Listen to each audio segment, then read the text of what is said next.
আজকে আমি পালং শাক দিয়ে আলু দিয়ে আর ইলিশ মাছ দিয়ে রান্না করলাম পালং শাক ভাজি। তো আজকে পালং শাক ভাজি করে একদম মন ভরে ভাত খেলাম, তো অনেক মজা হয়েছে। তো এখন ভাত বসাই দিতেছি মাটির পাতিলে। তো মাটির পাতিলে ভাত রান্না করলে ভাতের একটা সুন্দর ঘ্রাণ আসে। তো ভাত হয়ে গেছে, এখন এই যে আমি এখন রান্না করতে যাইতেছি আর কি, আপনাদের দেখাইলাম যে কিভাবে রান্না করি।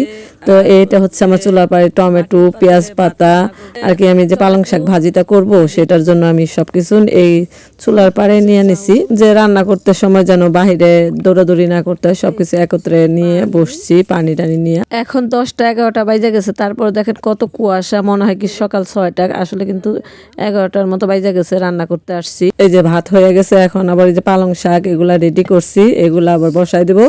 পালং শাকটা একটু সিদ্ধ করে মানে কড়াই ভর্তি শাক দিছি, শাকটা সিদ্ধ করে নিব কারণ শাকটা কমে যাবে, মানে সিদ্ধ করলে একটু কম হবে, তারপরে আর কি আর গন্ধটা একটু চলে যাবে। পালং শাক একটু গন্ধ আসে, তো ওই গন্ধটা চলে যাবে, এর জন্য শাকটা সিদ্ধ করে নিলাম। খেতে গেছি অনেক শাক, তো ওই শাক দেখে আর কি আমি নিজে লোভ সামলাতে পারি না, খালি শাক উঠাইতেছি। ভাবলাম যে উঠাইছি সমস্যা নাই, সিদ্ধ করে কমায় নেব, সবাইকে দিব, আমি যতটুকু খাবো আর বাকিগুলা 2 বোন আছে, ভাই আছে, ওদের বাসায় একটু একটু করে দিয়ে দিব। তো এখন আমি রান্না শুরু করছি। রান্নাটা হচ্ছে কি নিজের ইচ্ছা মতো আপনি যেভাবে সুন্দর হয় আর কি, আপনার মনের মতো করে রান্না করবেন, অবশ্যই ভালো লাগবে। তো আমি আদা রসুন পেঁয়াজ জিরা একসাথে বেটে তো এগুলা আর কি কষায় নিলাম ভালো করে, শাক দিয়ে দিলাম। এখন এই যে রান্না হয়ে যেতেছে, একটু পরে রান্না হয়ে যাব, মাছগুলো উপরে দিয়ে দিব। তো এই যে রান্না হয়ে গেছে, দেখেন এখন খাবার পালা।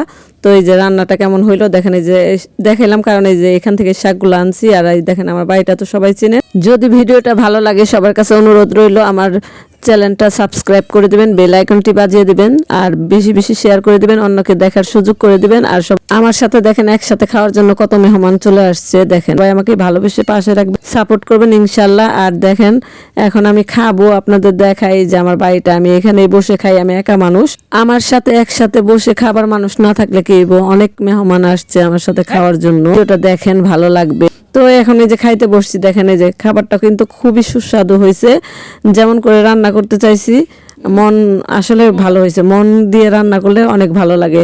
তো আমি মন ভরে এই যে খাচ্ছি। আর যদি আপনাদের ভালো লাগে এইভাবে রান্না করে খেয়ে দেখবেন। আর আমাদের এখানে তো শাকসবজির অভাব নাই, যেদিকে যাই প্রত্যেকটা খেতে টমেটো ফুলকপি বাঁধাকপি